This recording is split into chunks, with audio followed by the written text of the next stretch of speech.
Houve aqui, pela última parte, doutor Nivaldo, excelência, por favor.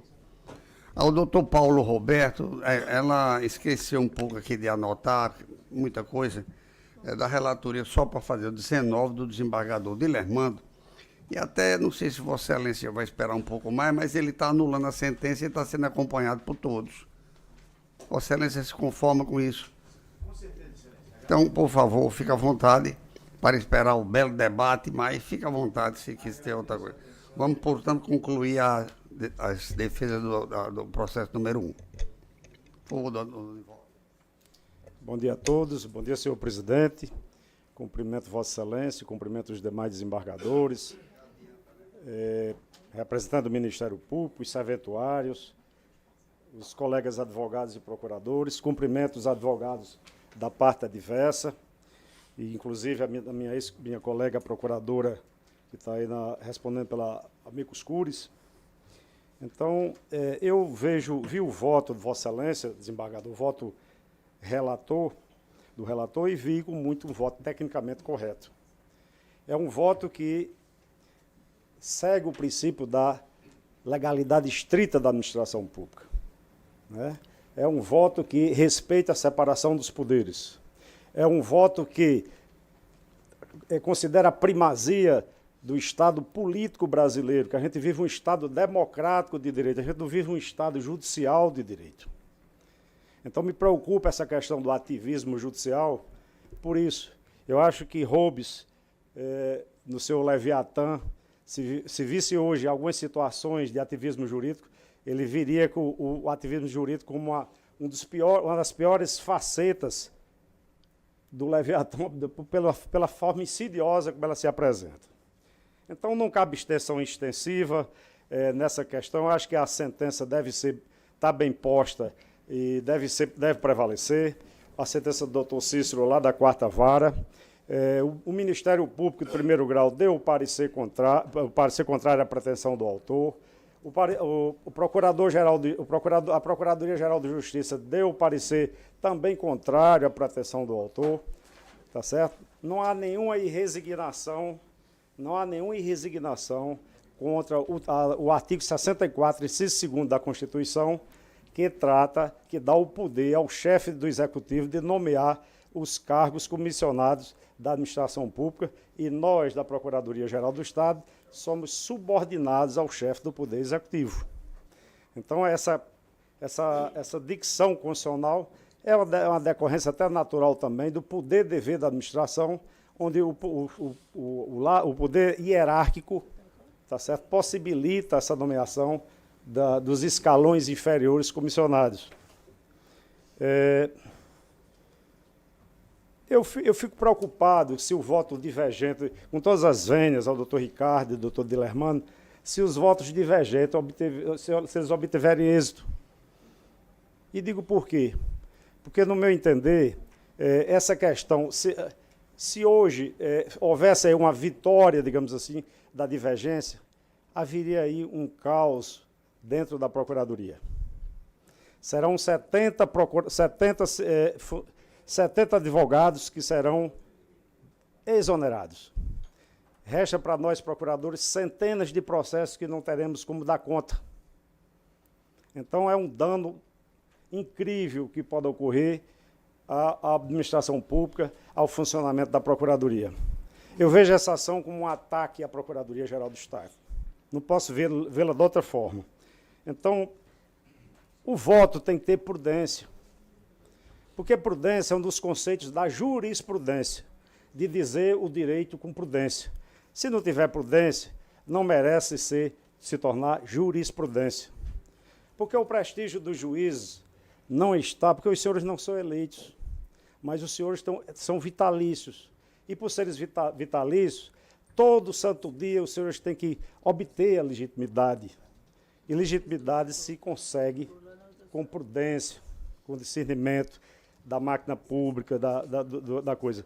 Então, eu vejo o voto do relator, que é um homem muito experiente, que também já andou pelo Poder Executivo, já exerceu cargos por lá, já exerceu cargos aqui também no Poder Judiciário. Então, é um voto de quem conhece a máquina pública. É um voto de quem conhece as consequências do atuar. Então, desembargador, eu quero, em nome do Estado, elogiar o seu voto e dizer que é um voto digno de encômios. Desembargador Cornélio, me tenha atenção no sentido que a criação dos cargos de assessor, de procurador, isso foi uma luta incrível. Só tem 5 estados da Federação Brasileira que o procurador tem assessor. 5. Isso foi uma construção política incrível para se obter isso. A própria associação, que hoje está com amigos curis, ela participou do processo político. Processo político como? Junto à governadora, junto aos deputados. Não sei por que se insurge contra isso. Porque eu digo que, eu costumo dizer na analogia que esses cargos, é como você tem um apartamento grande, e tem os móveis grandes, e aí vai para um apartamento menor e você tem que se ajustar. Isso depois haverá uma evolução. Os cargos são novos, a gente vai evoluir nesse sentido. Mas essa evolução, desembargador Dilermano, deve vir pela via legislativa. Pela via legislativa.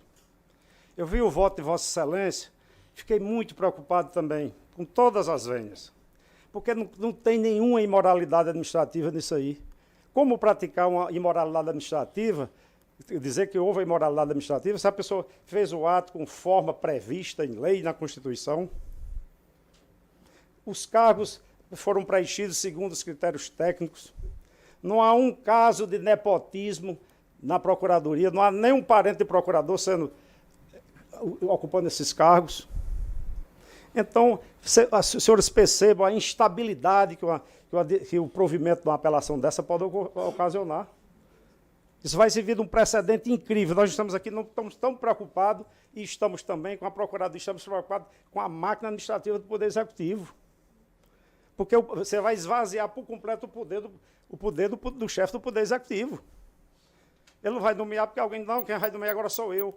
Para que se elege governador? Para que se elege deputados?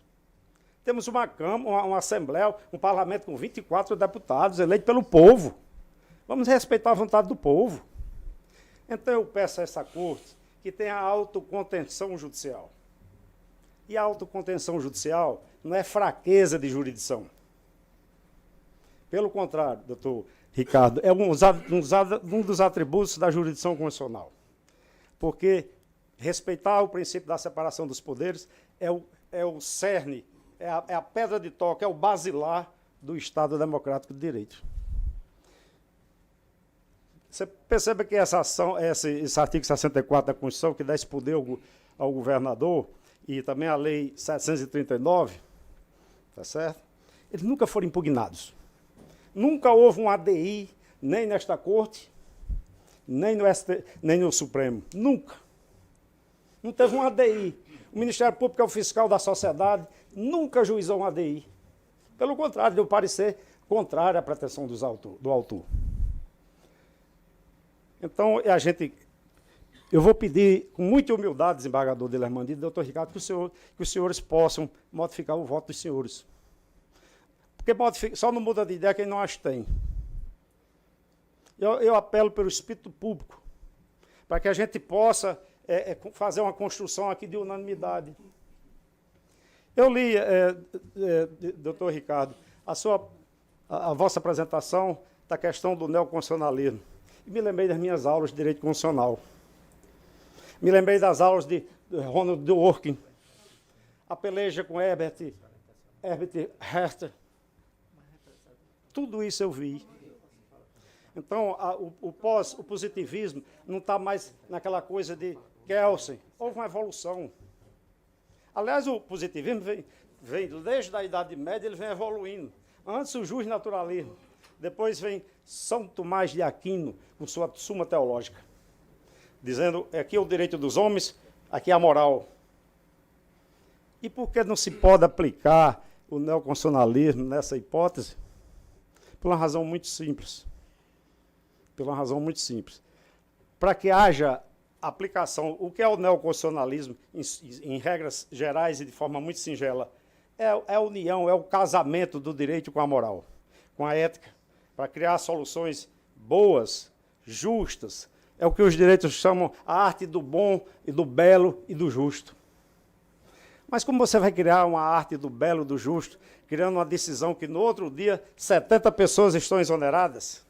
No outro dia os procuradores não têm assessoramento jurídico? O caos que isso causa na administração? E quem assegura que haverá uma lei nova, estabelecendo os mesmos parâmetros, por exemplo, que foi criado aqui na 715? Nada nos assegura isso. Então, perceba a nossa luta, nos ajudem. A Procuradoria trabalha e precisa que os senhores nos ajudem. Nós somos advogados desta corte. Nós somos advogados desta corte. Tá certo? Então, a gente pede aí que reconheça esses dispositivos que estão válidos, eficazes, em plena efetividade. Tá certo? Vamos valorizar o Estado Democrático de Direito e reconhecer a vontade dos legisladores, do Poder Executivo que foi eleito. Porque senão todo mundo vai dizer uma norma, não adianta nem votar em ninguém mais. Doutora Berenice, minha conterrânea, de Caicó, os caicóenses são assim, doutor Ricardo, onde fala, eles querem pensar e considerar isso. Doutora Berenice, há uma dificuldade, doutora Berenice, há uma dificuldade na jurisprudência e na doutrina sobre a questão do conceito de fidúcia. Do conceito de fidúcia. Porque ninguém tem assessor, nem procurador tem assessor, nem governador tem assessor, nem os senhores têm assessores.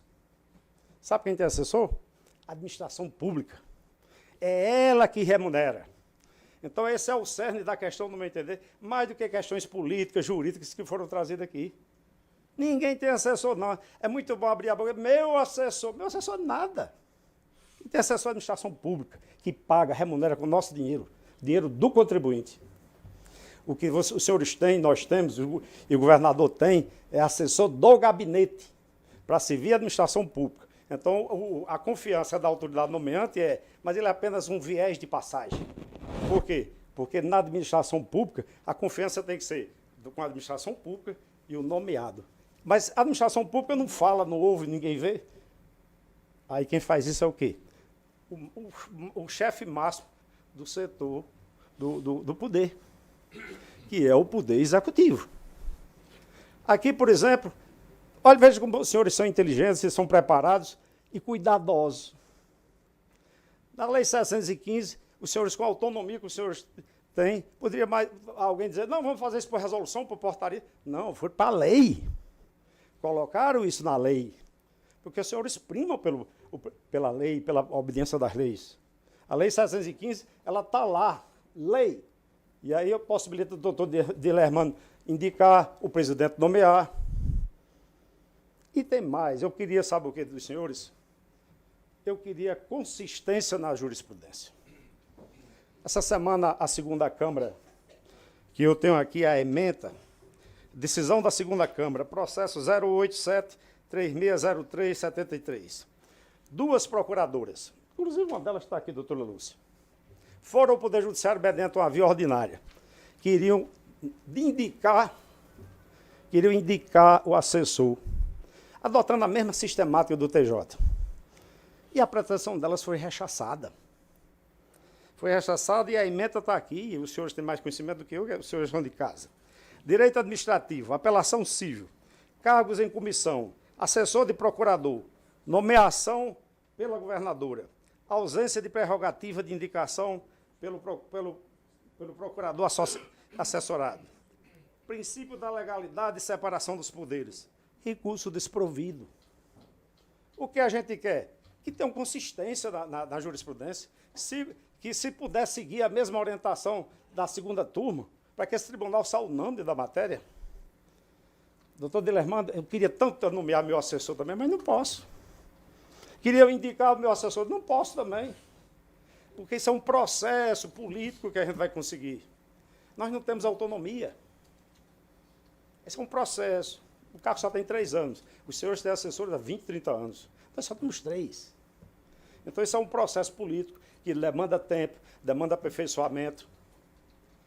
Mas, às vezes, que ocorreu algum problema na Procuradoria, se levou essa questão do doutor Antenor, que é o nosso procurador-geral, ele levou ao governador e a pessoa foi exonerada. Daí você vê que não há um aparelhamento, como se diz. Daí que não há um aparelhamento, como se diz. Eu vejo, e com muita preocupação, a atuação da minha associação. Está aqui com meu amigo Escuri. Fui presidente 6 anos da associação, 3 mandatos, uma era. Mas eu jamais faria uma pauta dessa, eu faria tudo para que a associação não se metesse nisso. Porque ela participou, foi lá no gabinete com o doutor Antenor, com todo mundo. Vamos falar, e agora está bacana. Porque esses cargos de assessor, eles surgiram como? Havia os assessores jurídicos do Estado que tinham atuação manifestamente inconstitucional na Constituição de 89. Com a extinção desses cargos, a gente levou essa proposta para o Poder Legislativo, para o Poder Executivo, para transformar nesses assessores. Isso foi uma vitória estrondosa. Aí, depois da vitória estrondosa dessa, colocar por terra essa vitória? Não, a gente não merece isso. A Procuradoria não merece isso.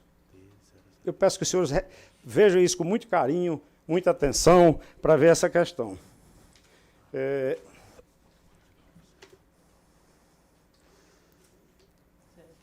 Então, doutor Ricardo, vi com o seu voto muito atencioso e com muita atenção suas palavras de direito constitucional, mas o direito constitucional é um direito, talvez, que exige muita responsabilidade. Muita responsabilidade, porque tem teoria para todos os gostos. E, às vezes, a gente quer aplicar de um modelo que parece certo, porque o direito constitucional, e, sobretudo, essa questão do neoconstitucionalismo, são teorias que se aplicam muito para os direitos fundamentais. Daí Robert Alex e tantos outros. É para casos estreitos e superficiais, não para casos abrangentes como esse. Então, a gente não pode dar canja para constitucionalismos abusivos. Isso é o que os meus professores mais me diziam. Cuidado, atenção, direito constitucional é uma faca de 2 gumes. Porque tem gosto para tudo. A administração pública é movida pelo princípio da legalidade, está lá no artigo 37. Então, quando eu vejo, voltando à questão que a gente não pode ter assessor, nem ninguém pode, porque a administração... Tem mais 1 minuto para concluir, eu agradeço a Vossa Excelência. Quando a gente diz que não pode ter assessor, é o princípio da impessoalidade que está na administração, está na Constituição. Então, essa questão da fiduciária está sendo vista de uma forma personalíssima. Meu assessor não é. Está aí o artigo 37, que a impessoalidade é um dos princípios, junto com a legalidade, que informam a administração pública. Então, é razoável manter esses cargos. Na frente, a gente vai aperfeiçoar esse modelo, porque é um modelo muito novo, e vamos ter calma para a gente trabalhar bem e fazer a defesa desse Estado, dar assessoria a esse tribunal quando for necessário. Eu acho que essa é o que eu tenho que dizer. E digo aos senhores, doutor, encerro me lembrando, sabe de quê? Quando eu vi a sustentação oral da parte adversa, eu vejo como a vida é perigosa. E me lembrei de Riobaldo, de Grande Sertão Veredas, que ele diz, aprender a viver é o mesmo que viver, e a travessia da vida é perigosa. Então, o Estado vem, e também a governadora, requerer que a ação seja julgada, ou a apelação seja julgada improvida. Esse é o que se quer, e se mantém a defesa, a sentença em todos os seus termos. Muito obrigado aos senhores.